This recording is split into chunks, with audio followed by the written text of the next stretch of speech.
Hi guys, Chris Parkin here from SIT. Just going to go through the second tutorial for doing the Rotunda. This is the more complicated version, so yeah, please, if you get confused by it, don't stress, go back to the PDF. Yeah, hopefully this will teach you some new tricks and techniques if you're already current, reasonably fluent with Photoshop. If not, then yeah, we may go into a bit more detail than you actually need. So, okay, let's get started. First things first, histogram. You need to look at this, make sure that your exposures, none of your whites are overexposed. Now, in Adobe Camera Raw, nice and easy because you've got a clipping mask and you can just turn that on. And we've already been over that in the other videos. In Photoshop, it's not quite that easy. So what you do is you go and click down here and create a threshold. So these are all your filler adjustment layers. And this just basically turns the image into black and white. And you can pick the point that things turn black and white. Now I'm not doing it for the image's sake, I'm just doing it so that I can see what I'm dealing with. Now when this image was taken, the exposure was, clouds are overexposed, and same with the handrail. Okay, so first thing we need to do is fix that. Using Creative Cloud, it's nice and easy. We can actually go and change that directly in Photoshop. So we go to Filter. You can convert it to a smart filter, at which point it means we can't edit the background image. And I'm going to have to pause this because my phone's going. Okay, so what we're going to do is go into Filter and we're going to Camera Raw Filter. Sorry about the phone call. And then we're going to edit in Camera Raw and just pull our highlights down, just so that we've got some detail in there. If you've got a really blown out image, and in fact you can see it in the clouds, we're not going to be able to get any more detail back, so there's no point in dragging it all the way down here, because all it does is ends up making the image look grey and horrible. So we still want it bright. We're going to clone out those clouds anyway shortly, but we do want to make sure that we've not got any. Let's turn our clipping mask back on. There we go. We haven't got any blown out highlights there, so that's good. Right, click OK. And do the rest of our editing in here, and we're going to do it non-destructively. So the first step was to get rid of these dust spots. Now, the thing with this, when you're doing non-destructive, we've created a layer, and this is dust spot and flare. I'm dyslexic, so I tend not to bother actually writing names in here. You don't have to, but it does make life easier finding them later. So let's zoom in, and you need to make sure your sample all layers is ticked. If it's not, when you try and do your cloning work, nothing's going to happen, and you need to make sure you're actually on the layer that you're wanting to change. Do content aware for starters and see what this one does. Yeah, it pulls up a tree. That's not going to work. Control Z. So let's go proximity match. And that's much better. That's not. Okay, so it looks like my brush is a little bit too big, and Photoshop is complaining bitterly about the whole idea. And that's not done it either. Okay, and it's almost right, but it's still managed to get its tone wrong. So what we're going to do is, you see the joys of Photoshop, sometimes it works and sometimes it doesn't. I'm going to grab the clone tool, and the reason I'm using this is I just have a little bit more control over it. We need to make sure we feather the hardness, and there we go, we can fill in this. Now you see how that line has created there? That's because my sample is taken from too high up, so I need to resample that and just make sure that, there we go. Alright, so now we can turn that on and off and actually see whether or not we've done it right. Are there any telltales? There's a slight hue difference. We'll see whether or not it becomes a problem later. Okay, zoom in. Same deal here. You can use the the auto tools, or you can just go done. Okay, note how I lined up the bar, made sure it's in line, and it's done, gone. Turn it on and off. Yep, that's cloned over it quite nicely. Okay, and grab the wire, so I'm going to create a new layer for this one. Wire, and we need our selection. Zoom in again, so you plus and minus keys. Alright. And double click. Okay. So this time, if we go delete, not very much is going to happen because there's nothing there. So this one we're going to have to go edit, fill, content aware, and still nothing happens because it's not sampling below. So this is where it gets frustrating. Content aware tool doesn't work on a new layer. And what you have to do is Control Alt Shift and E. That stamps as a layer of a repeat of everything that's there. Okay. So then if we go delete,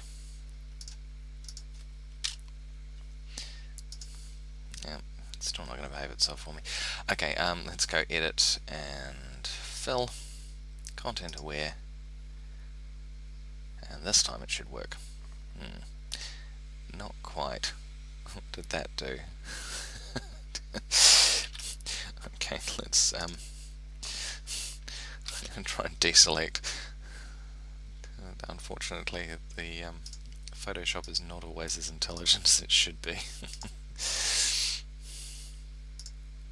Right. Let's see if this works. Edit. Make sure you've got the layer selected. Edit. Fill. Content aware. And it's getting there, but it's still managed to grab some of the tree.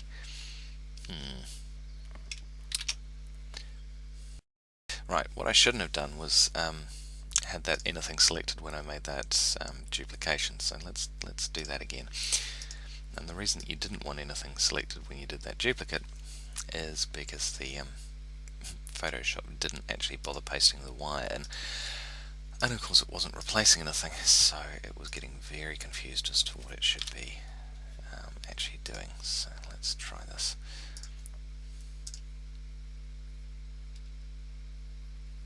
There we go. Almost.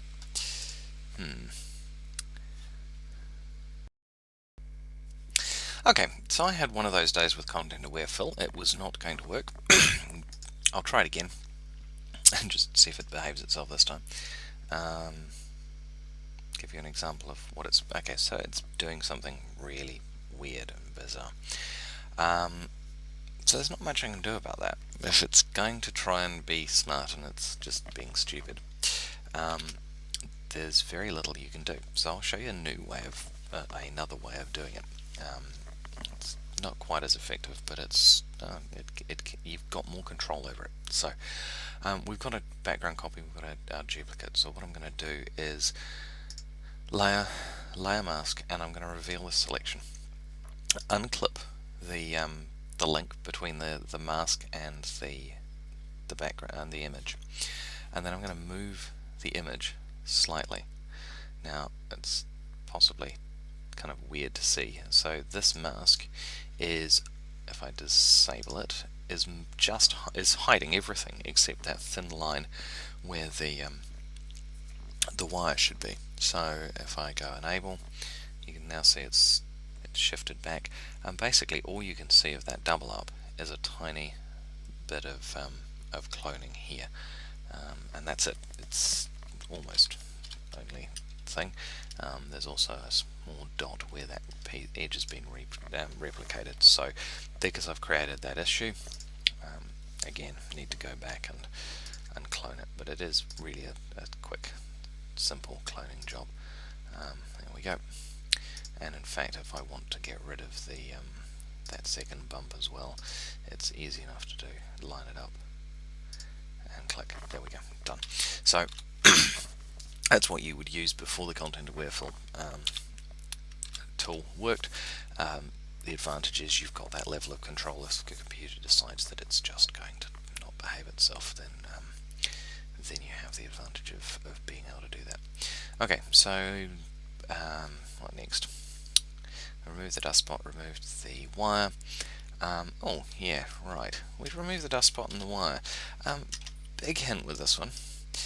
If you've removed something, you probably need to get rid of the shadow too.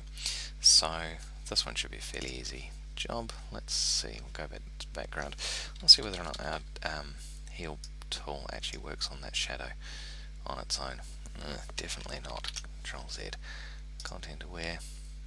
Let's get rid of sample all layers.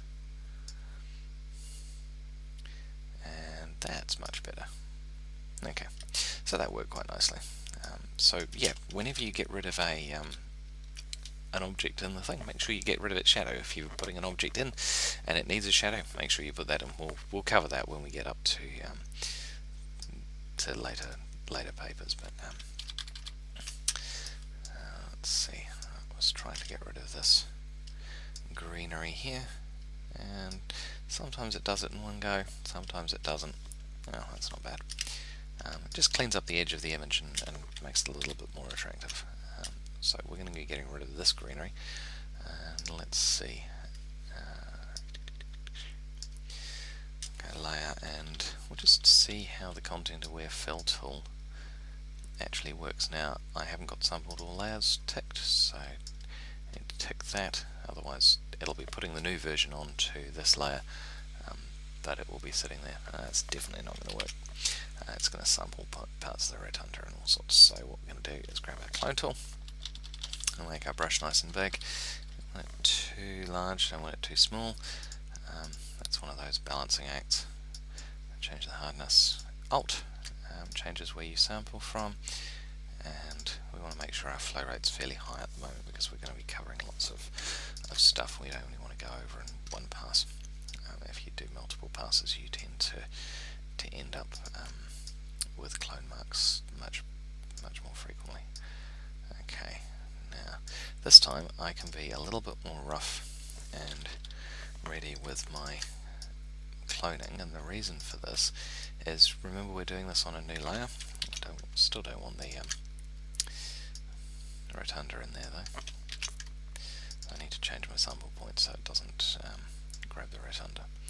Okay, so we're painting on a new layer, so I can get this piece here all nice and even, get the sky even, and not worry about the fact that I've gone over parts of these trees. Now if I go over parts of those trees using the other method, then we have a big problem because we can't get rid of them.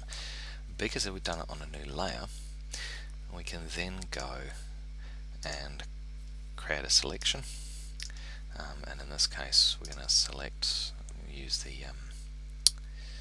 quick select tool and select the tree. So this is going to give me my edge. I'll select that tree. Okay, that should be enough. Alright, so that's going to reveal this part of the image. So layer mask, and in this case we're going to hide the blue bit. So hide selection. There we go. It's not perfect. We still have patches that need to be painted in, and literally you can do that with a paintbrush. Get black and paint your flow. Make sure you're on the layer mask. Sorry, black reveals and white conceals. So in this case, because we're revealing this blue, we actually want to have a white brush and change the feathering so that it's fairly well feathered, and you can go through and allow that to show through. Okay. Oops. Yeah, don't want white on that. I want black on that. So X allows you to change between the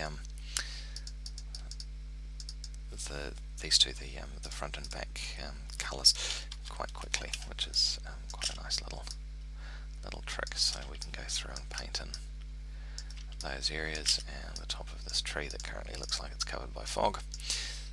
There we go, not bad at all. Okay, so that looks cool, except what's gone wrong here? Background copy's turned off.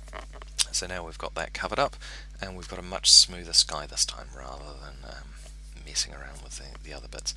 Remember on the other video I showed you how to clone across and get some of those clouds in? Well, we can do that.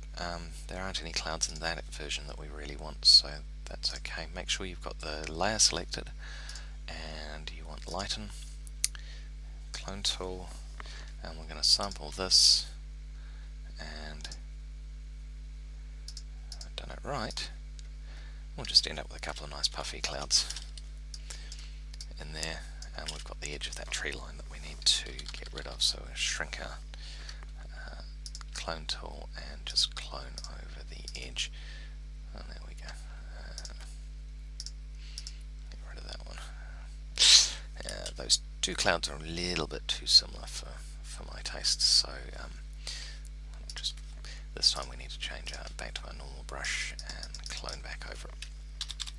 Okay, so much more realistic than last time, much in some ways more simple to do, in some ways slightly more complicated.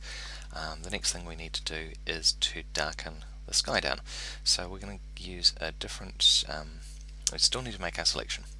So select, color range, and in fact we've got our color range from last time. I'll try this because we'll localize the color clusters, which should mean let's start from scratch. There we go. When I click on white, it now doesn't go, and it's still managed to pull up some of the other whites in the image, which is not fantastic, but that's okay. We can deal with that. Now click OK. We've got our selection. See how it's selected down here, and so just grab our polygon tool and deselect, and we're just going to deselect around this area here. Okay, sweet. So that's looking pretty good for a sample. Oh, we've got a little bit here that isn't selected, so additional, and just go around the little bit that's not selected, and that's looking much better. One little bit here. Okay, so we've got a nice selection, and we're going to go and grab our layer, adjustment layer, and this time we want curves, so we're going to do it the same way as before. But you see how we've taken that selection and it's automatically applied that layer mask for us. So that layer mask is now going to darken down only the sky. Something interesting is going on here. That looks like a clone mark that I've managed. Yeah, I've managed to clone part of the building. Now, had I done that in the other method that we used, it would have been stuffed. We wouldn't be able to do very much to that at all. Fortunately, because it's in a layer mask, I should be able to go and clone this. Now we select current and below. If you have select all layers, then it will apply the curve adjustment that we've done, which we don't want to happen. So let's go through and get rid of that. Now where is that coming from? So we can see we've only got that layer turned on, so it's obviously still coming through here. This is the one time that I would use an eraser. You can actually go through and get rid of it. So we've deleted it off that mask, off that layer, and turn all our layers back on, and we've still got a very faint ghost of that somewhere. I have this nasty suspicion. Yeah, I did. I managed to make that imprint on the very background layer, so that's not good. How can we solve that? Well, because we've still got the original image, let's see if this works. And drop that in. Oops. Need to actually drop it into the main part of the image. And it's going to drop it in as a new layer, so that's fine. And then it's dropped into this part of the image. It's not entirely cleared up the problem. Well, that piece is there in the original, so there's no going back. Okay. But one thing that has brought up in my mind is I can see a difference in this. And, this is the nice thing about having layer masks. You can turn them on and off, and you can eventually find what your problem is. I wonder, is that... Nope, it's not in the layer mask, so that's okay. So the nice thing about it is you can go back and turn things on and off and just keep going through with a fine-tooth comb. If you spot something a week later, well, actually a week later is not going to help you because you'll have sent in the assignment, but if you spot something a couple of days later and you realise that actually you should have fixed it up, then doing it in this method means that you can go back and fix things. That's where it's come from. So it's on this layer mask. If you use the slash key, you can see there's a little bit of a pink halo around here, and obviously it was something to do with our selection when we made the original selection. So what we can do is grab white and literally just paint out that part of the adjustment. And then actually, if we look at this carefully, there's a whole pile of this area that selection method picked up in the sky that it probably shouldn't have. But because we've used a layer mask, we can go back and fix. And you can note that there's some pieces in here that we missed, or I missed, that really shouldn't have been coloured. So that's the backslash key will turn your layer mask on and off. It just gives you that ability to refine things that little bit more. Control Z X to turn that over. Yeah, so you try to make sure that your transitions are as smooth as possible, but okay, let's turn that off. There we go. We got rid of that pattern, but we're still darking the sky down, so definitely that was the issue. Okay. Cool, because it covered a couple of interesting points for you guys at least. As you can see, there's lots of ways of problem solving within Photoshop, and there's not necessarily a right way or a wrong way of doing it. And the more complicated ways sometimes give you a better result, but can also get you lost much faster. So we're going to do the same method for selection as we did last time, but this time, because we know we're going to mask this out and we're not going to delete the whole thing, we're just going to use the select, where was it, layer, new layer, and layer via copy, and then we'll move that up to the top, so we're working on the top layer. Okay, Control T gives a transform tool, and we can move it. We don't have that in the background. We're still going to have to replace this, and yeah, maybe it would have been easier to cut it out. We'll see. Find out as we go. The nice thing about not cutting it out closely is we could, if we wanted to, extend that green and have it look a little bit more realistic. So let's see whether or not we can actually get away with that.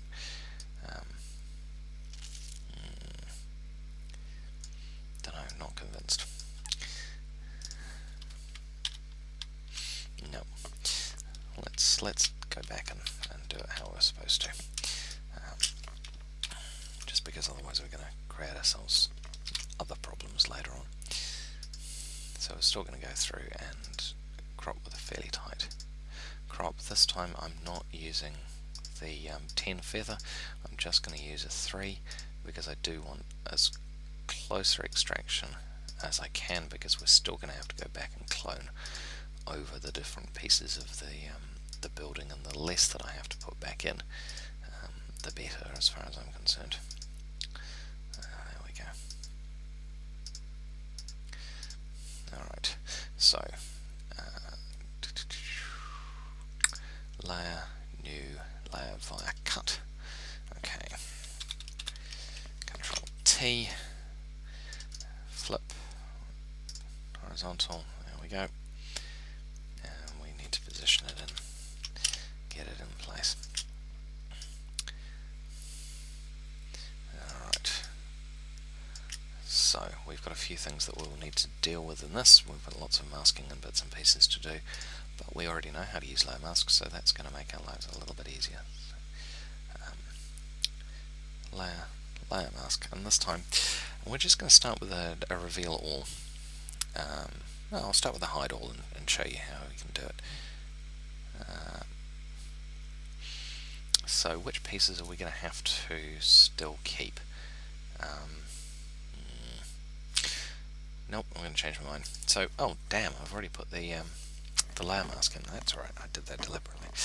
Control and I inverts, and that will invert your color. As long as you've got the mask selected, it'll turn black to white and white to black. If you do that on your other part of your image, it turns it into a negative. Let's not do that. Okay, so we've got lots of masking to do, and you can still use your select tool, and in this case it's selecting everything, not just the layer that we're working on, because it's visually doing it. I can go back and minus the quick selection until we've got to get a reasonable selection around the tree and the bench seat. Okay, so we'll grab our layer and grab a brush, and need to be painting in black. Oh, hold on, wrong way around. Sorry.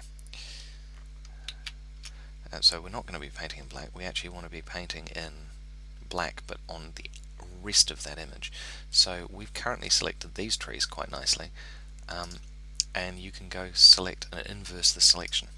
So in this case we're going to paint our mask and apply our mask so that we can see more of the actual background, and you see that's given us a nice selection around the tree leaves, and not too much work that we've had to do. What I have managed to do is mess up the branch, so our trunk.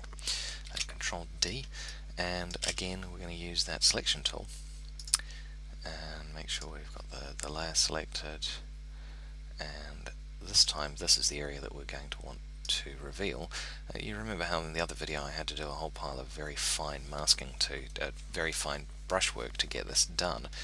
This way, if I've done it properly, I should just be able to paint in, and it's given us a reasonable selection of what we want. Control D gives us an deselects, and we've got a little bit there that's, oops, that edge is showing up too much. The hardness is too soft, so I need to reduce that. Don't want to cut into the shadows. Control Z and redo that. But as you can see, it's much faster if you use a combination of layer masks and layers to be able to show through that those changes. But you do have to be careful that you don't go and paint in areas that you didn't mean to. Okay, so we've got this rubbish bin. I use the same tool. In fact, we're going to try the magic wand this time and select the edges of the magic wand to give us our rubbish bin selection. That's not doing a fantastic job, so let's change the quick select tool. I'm not sure how well this is going to work either. Okay, so let's get that selection and then go and sometimes it's easier to actually subtract, once you've got a good selection of one thing, to subtract the areas that you want here. And I'm getting really picky, and by the time you resize this for sending in, it becomes quite hard to tell the difference here. So I'm probably being a little bit overly picky. the selection tool is not giving us a great contrast, because the contrast between the areas is they're both green. And one's dark, one's light. It's not giving me a fantastic result, so let's just keep going and then turn that on. So that's our selection. We're going to grab our paintbrush again, make sure we're painting with black, so X, and we're going to paint in the rubbish bin. Okay, Control D gets rid of our selection. It's not bad, but it's not quite right. So you can go through with a much smaller brush and just brush in and out, X, and change between your black and your white, and see if you can get rid of those highlights, because of course you wouldn't be able to see them. You'd be seeing shadow in most of those places.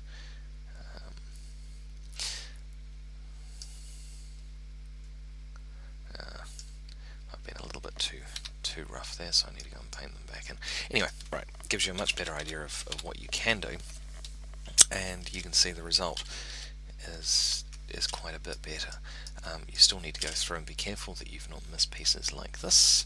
So grab our black tool, black paintbrush, increase the hardness and the size a little bit, and just go around and finish off these edges, because of course this would be the tree that's behind, and the same thing goes for this. That's a little bit too soft, so go through, reduce your hardness, and yeah, it's just a case of continual refinement until you get to the point that you're happy with, which reasonably happy with that. Not happy with what I just did there. Thank goodness for undo. This leaf is a little bit transparent, so let's just paint that back in. There we go. Alright, so the next thing we've got is this whole area here. We need to flip the house over. Same tools, same techniques as we just used for that one. And again, with the cloning, you're cloning into a new layer. Having said that, what else have we missed? Yeah, I'll let you guys do that one rather than taking up more of your time listening to me. Remember, we removed the shadow here. We've also removed the trees, so we probably should remove these shadows as well. This one's going to get quite difficult, but I'll let you have a play with that and see what you can do. So yeah, I'll pause this and keep playing, and then show you the finished version. Having said, show you the finished version, I will show you this little bit, because it's a couple of control keys that are useful. So make sure we've got our bottom layer selected, Control C, and then choose our new layer that we're going to pop this into, Control V. Control T gives us our flip distort tool back again, and we're good to go. Now okay, we'll line that up roughly, and it's not looking too bad. I might need to get our distort tool out again and just drag that down so it's going in a straight line. Drag this up so it's going in a straight line. There we go. And click OK, and of course we're going to have to clone this out. Before I do that, we'll show you one other thing.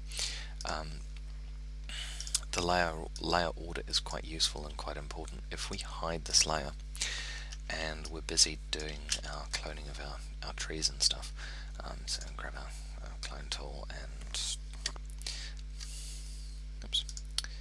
helps you make sure you've got the right layer selected.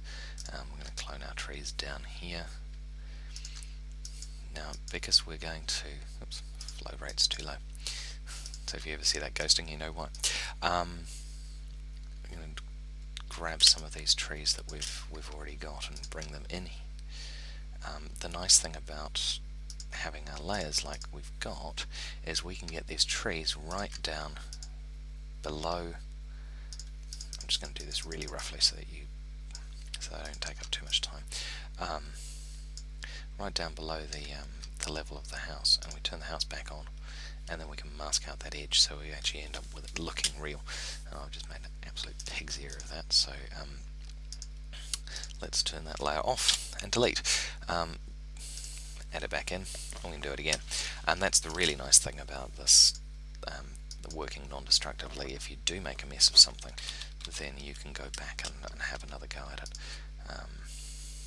So let's try that again. We can get away with having some of the blue sky there. You don't want blue sky where it's clearly... Actually, we can't get away with having blue sky there because you can clearly see through the tree behind. So in this case, I'm going to grab the eraser tool and just erase that. I have to keep going.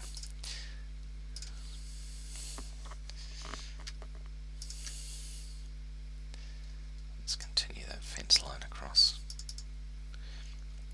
I think I might end up just repeating this tree twice and then try and hide the fact that I've done it. Change the brush size. And the larger the brush size, the easier it is and the less number of clicks that you need to make. But of course the downside to it is the bigger the pattern. So you try not to make your patterns particularly regular.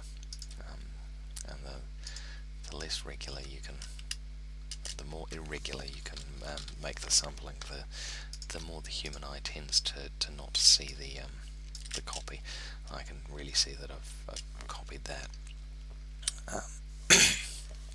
particularly with that grey fading there. So I'm going to have to do quite a bit more work before I'm going to be happy with that. Right, but I have marking to do, and you have more important stuff to do in terms of actually getting on with this. Let's just try one really quick thing. We used the fill tool before. Let's see how intelligent can the computer be if we select this area and fill.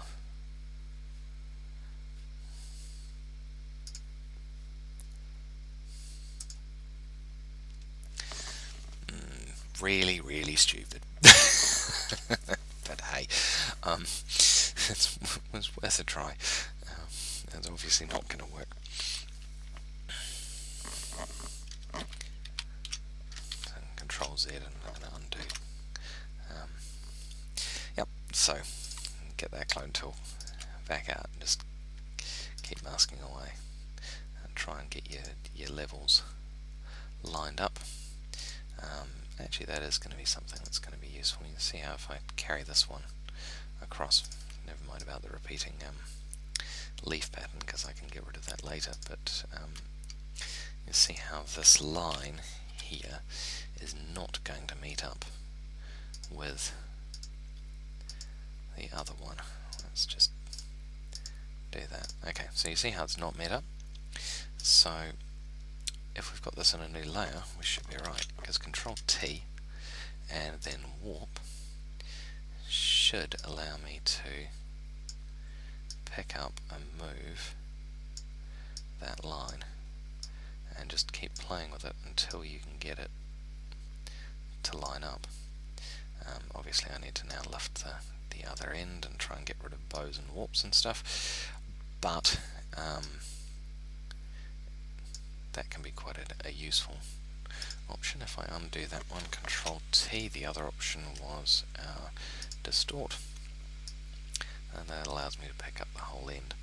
Now, problem with that is I've also moved these trees. Okay, so you might want to do this one on a separate layer just so you've got more control there. And yeah, what other options are there? Oh, we could always go back to our base image and grab a piece of grass off that and grab a longer stretch. But yeah, the neater you can make the joins, and the less transparent stuff that you can do, the better the image is going to be. Alright, hopefully that gives you a few tips and tricks to get started with the cloning work, as I'm afraid there's no way around it. It's just hard work and attention to detail and trying to get rid of the patterns. So yeah, good luck, have fun. Hi guys, sorry, I just realised I missed the blur option for the sky, so show you a couple more tricks on that one. Okay, first thing we need to do is to get a stamp of all of the image that we've got so far, which you actually already know how to do. So create a new layer, Control Alt Shift and E, and that gives us a new stamp of this layer.